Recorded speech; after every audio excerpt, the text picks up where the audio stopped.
Ci siamo, sarà una donata particolare perché non sarà la donata della sola città di Vicenza e della sezione Vicenza, ma la donata di tutto un territorio che va dal Sacrario di Cimagrappa al Pasubio, passando per il Laiten di Asiago e la Tonezza del Cimone con la Colonna Mozza che fa da sintesi a tutto questo territorio. Parla l'orgoglio alpino con cui tutte le penne nere della sezione ANA Montegrappa di Bassano vivranno i giorni della Donata Nazionale di Vicenza in 2000, pronti a sfilare dalla terra che degli alpini è stata la madre. Considerata la prima guerra mondiale, la grande tragedia della prima guerra mondiale, da cui poi è nata la nostra associazione, si può dire che questo è il territorio degli alpini per eccellenza, senza nulla togliere agli altri e con tutto il rispetto, ma questo è il territorio degli alpini. Adunata a Vicenza, grande protagonista al suo fianco, tutto il territorio del Monte Grappa, dove sono attesi migliaia di alpini. A Bassano confluiranno almeno 20-30 mila persone, butto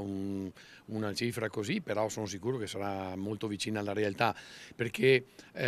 abbiamo visto anche in altre adunate, l'ultima di Udine dell'anno scorso, il lunedì dopo la dunata Bassano era piena di alpini che rientravano, figuriamoci la dunata di Vicenza se non vede Bassano piena di alpini, lo vede perché abbiamo il ponte Palladiano, il Ponte Vecchio, ma il Ponte degli Alpini, per eccellenza